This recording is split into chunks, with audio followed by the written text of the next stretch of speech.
A faltering global economy, supply chain issues, increased cost of living, interest rates surging, and talk of the housing bubble set to burst. The RBA has challenge on its hands and trying to rein in and control what is most likely to be a runaway train. However, property investors may be the winners in a market where demand is outstripping supply and residential rentals have jumped 29% in inner Melbourne. And joining us to discuss today what is a pending or could be a pending collapse in Australia's property market and the increase in rent prices is Olive Tree Finance Managing Director and the Informer's regular commentator, Daniela Greening. Welcome, Daniela. Morning, Michael. How are you? Good, thanks. Now, is it doom and gloom? Is it bust and boom? Where are we? Look, I can't see. Yes, rates are going up and things are getting harder and inflation is there, but it's interesting. I can't see it. Australians are wealthier than they've ever been. I mean, we're putting away more money in savings. People are further ahead on mortgage repayments, something in the vicinity of nearly 2 years in front. It's really hard to see the doom and gloom actually affecting people's livelihoods at the moment. I just can't see it. Can you? No, we were saying just before, airports are full. People are still paying $12 for a lettuce, which is basically crunchy water. If ever things were going to be hard, I could cut back on my lettuce consumption. So rental prices are going up. People on the margins are starting to find it hard to find affordable rentals. Will this cause a collapse? It's going to be the opposite. It's going to push up the value of rentals. A collapse will see there's more property on the market to rent than there is actually renters in the market. And it's the opposite, as we've just said. So property prices are stabilising. Rentals are going up, as you've just pointed out. The biggest issue is for people, as you said, at the lower end of the market. How's it going to affect them? Are they going to be priced out of even possibly trying to rent? It's one of those interesting things that we've talked about in the past is there enough capacity for everybody to be able to rent, and is it effectively price driven enough for them to be able to stay in the market? So we're going to have that balancing act, I think, moving forward. Now there's talk about New South Wales proposal to scrap sales tax, stamp duty, and go to a land tax. Do you think it's a good idea, bad idea, pros and cons? Okay, so they've actually passed legislation, so it's going to happen. So the two strategies moving forward are stamp duty, as we already know, when you purchase, you pay stamp duty at point of settlement moving forward, and then you pay your normal rates bills. The land tax component will change. So the person who purchases the property at the time will then designate whether they want to pay stamp duty up front or whether they'll pay land tax moving forward. And my understanding is the land tax will be calculated at a $400 flat rate plus a percentage increase of a value of the property X number of dollars above whatever they baseline value that property at. And once the property's been put into the land tax category, it will forever be in the land tax category, irrelevant of it being sold or bought again. Pros and cons. Pros. So somebody who's in the first home buyer market won't have to find that $60,000, $70,000, $80,000 extra to cover stamp duty at point of settlement. They can then effectively pay the land tax component moving forward year on year. One way or the other, for first home buyers, I see it as an absolute pro. The cons are obviously that the infrastructure about how the land tax is going to be built in moving forward. Even though it's legislated, we all know that governments can change those legislations moving forward. So what it might be today may not be the same as it may be down the track in 5 years. How is the deficit in a budget going to affect how they increase or decrease land tax? So all those sort of things are cons because there's still a slight unsure or not confirmed around how it's going to go moving forward. We know what it is currently, but what will it be in 5 years or 10 years? Also with, say, self-funded retirees, this could be another problem for them, couldn't it? Where they're asset rich, but their outgoings with their rates and maintenance and everything like that, it just becomes another thing maybe that they can't afford. Yeah, correct. Absolutely. And again, once they've purchased the property, if they've already allocated in the stamp duty facility area, it will remain in stamp duty for the time that they've owned the property. It's once the property is then sold and the new owners take hold of that property as to whether they allocate one way or the other. But as you said, with the self-funded retirees, we're not seeing them sell property at the moment. They're really holding. And moving forward, it'll be interesting to see whether they do buy a property that is land tax based, how that affects their outgoings. Yeah, it should save or retain more of their sale price as well if they're not having to repay it going back into the market as well. So you'd hope so.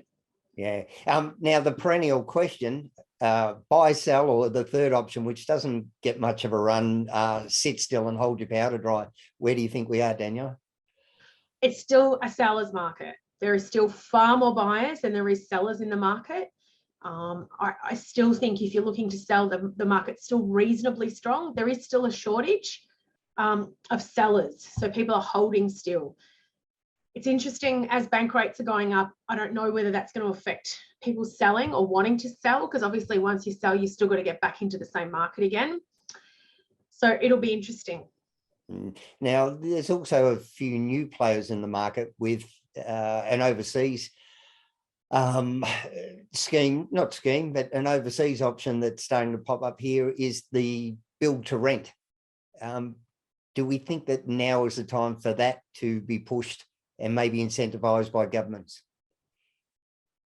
Well, I think with the shortage of social housing, it's going to be a really good option for them long term. And absolutely anything that gets people into more secure housing, which is going to effectively make them more confident, allow them to go and work consistently, it's always a good option. Build to rent is a really good situation or sort of project type environment that's worked overseas and been proven to work over and over again in many countries, particularly in Scandinavia. I think it's a great option. It just depends on how the governments structure the program moving forward. It's always been a question of mine. Do you think that in Australia, the rush to have the great Australian dream is because the alternative isn't appealing? Our rental tenancy, they don't have a lot of security or control over their situation, do they? No, not at all. It's absolutely driven by the landlords. And that's the insecurity of what the rental market is in Australia. Owning the Australian dream, I think, harks back to obviously pre-convict times when people want security, they want their own piece of their own land, and that's forever been ingrained in our belief systems in Australia. But yes, I agree, the rental market instability and the fact that it's driven by the landlord and not any other legislative type arrangement is definitely an issue. Yep. Now, we've also seen APRA tightening up their lending criteria as well, where they've now saying they want buy now, pay later included as a debt. They're also asking for higher education fees, so university fees being included. Will this lock people into their current loans because might they find that they won't be able to refinance given these considerations have to be added in? Well, those considerations from my perspective are something as a broker we've always taken into account. So HEX, buy now, pay later, zip pay, after pay, whatever you want to see it. We always look at the bigger picture from my perspective. So it's always been something we've taken into account from a borrowing capacity. The fact that APRA are becoming far more stringent around the inclusion of those types of things is really important because it gives us a much better outcome and a much better picture of the total borrowing capacity of a client. HEX is one of those things I find really interesting because it's a almost interest-free loan that the universities give you to move forward. And I think if we're going to really start getting particular about those repayments and the way we include those, that's going to be really detrimental to the longer term economy. As such, people might hesitate to go to university because of the debt they'll come out with. I think it's one of those things we need to understand better, and APRA needs to better manage the way that they are considered as part of the lending system. Yeah. So what should people be doing in your opinion now, Daniela? Let's start with those looking to buy and those already in with the mortgage. So looking to buy first, what tips would you give them? Looking to buy, obviously, always don't get emotionally attached to the property. Make sure that you're buying for the right reasons and fulfilling your criteria to buy. Secondly, buy what you can afford. Set yourself a budget. Don't go over that budget, irrelevant of how important you think the house is to you or how emotionally attached you get to it. And three, make sure that you are taking into consideration when you buy the house, what are the repayments now and what's the buffer going to be? And can you still afford to pay it if the rates, say, were to go double? Base variable rates are around 3%. Can you still afford to pay it at 6%? Great. Okay. And for those already in with the mortgage now, what steps should they be taking to make sure that things don't get out of hand? Obviously, review your rate. That's the most important thing. Either go back to the bank and challenge them for a better rate. Get them to offer you the best possible rate on the loan that you've got. Otherwise, if they're not competitive enough, come and speak to a broker. Broker will review your loan for you and see if there's a better option out for you. And thirdly, every extra $100, $200, $2 that you can put onto your mortgage to keep the principal effectively working for you, pay those extra repayments.